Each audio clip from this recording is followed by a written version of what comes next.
कृष्ण प्रभु जी, आप सबके श्री चरणों में दंडवत प्रणाम। कल की जो कथा थी, हालांकि तृणावर्त का उद्धार वाला चैप्टर कंटिन्यू हो रहा है, बट इसमें जो कल मैंने जहां तक कहा था वो मैं थोड़ा समराइज कर देती हूँ। अब हमारे छोटे से बाल गोपाल ने वो छकड़े को एकदम पटक दिया था, पैर से पैर मार के पटका, सब कुछ गिर गया, सब ग्वाले इधर आ गए, इधर उधर कुछ वाद विवाद करने लगे, किसने किया होगा। उस बीच में हमारे छोटे से नन्हे गोपाल क्रुद्ध होके रोने लग गए। तो माता यशोदा ने क्या किया, उन्हें गोद में उठा के उन्हें दुलार करने लगी। फिर ब्राह्मणों ने और वैदिक उच्चारण जो चल रहा था उन्हें कंप्लीट किया। नंद महाराज जी ने गाय और सब कुछ दान में दी।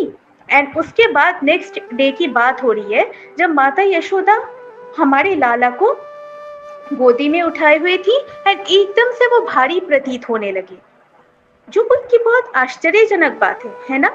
आओ आगे सुनिएगा सब ध्यान से। हरे कृष्णा।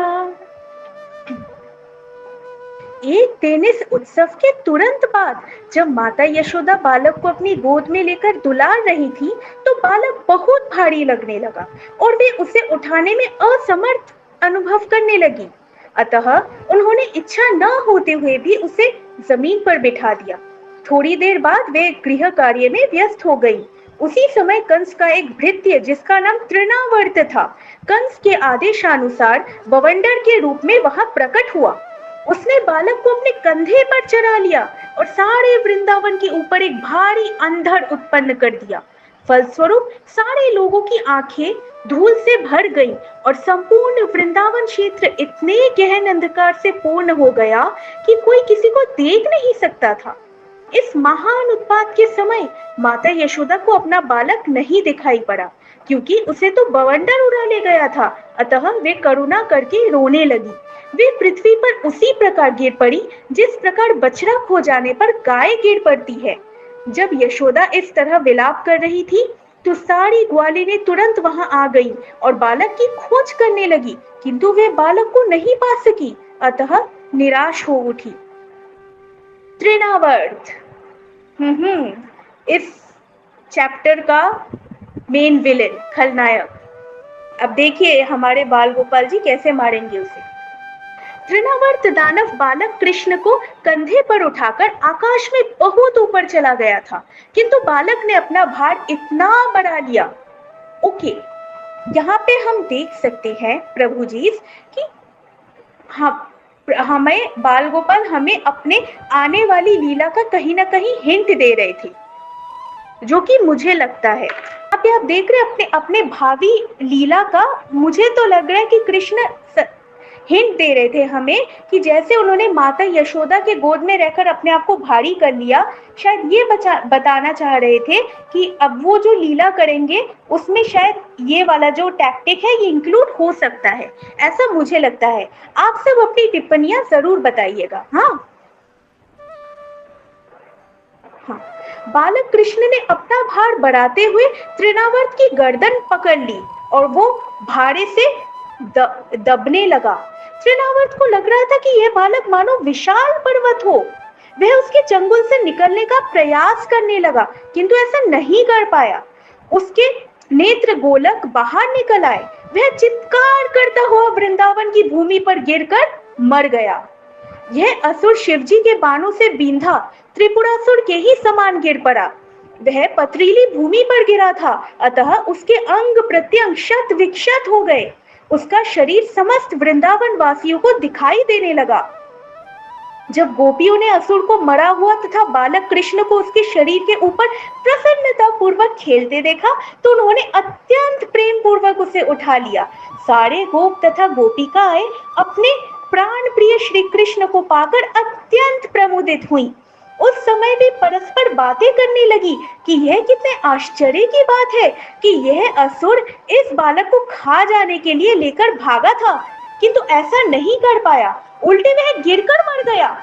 उनमें से कुछ ने इस परिस्थिति के समर्थन में कहा, यह उचित ही हुआ, क्योंकि जो पापी होते हैं वे अपने पाप फल से मर जाते हैं। यह बालक पवित्र है, इसलिए सभी प्रकार की विपदाओं से बच सका है। हमने भी पूर्व जन्म में अवश्य ही महान यज्ञ किए होंगे, श्री भगवान की पूजा की होगी, प्रभुत संपत्ति का दान दिया होगा और जनता का कल्याण किया होगा। ऐसे पुण्य कार्यों के फलस्वरूप ही यह बालक इस संकट से बच सका है। अब उन्हें कौन बताए? जो बालक की वो बात कर रहे हैं, जिनसे इतना प्रेम करते हैं, वो हमारे नन्हे से बाल गोपाल और पूर्ण पुरुषोत्तम भगवान श्री कृष्ण हैं। वहां पर समवेत गोपियां परस्पर कहने लगी, पूर्व जन्म में हमने कैसी तपस्या की होगी, हमने अवश्य ही भगवान की पूजा की होगी, विविध प्रकार के यज्ञ किए होंगे, दान दिए होंगे और वट वृक्ष लगाने तथा कुएं खुदाने जैसे जन कल्याणकारी कार्य संपन्न किए होंगे, जिन पुण्य कार्यों के परिणाम स्वरूप हमें हमारा बालक वापस प्राप्त हो सका है, अन्यथा वह मर ही जाता था। अब वह अपने परिजनों को जीवन दान देने के लिए लौट आया है।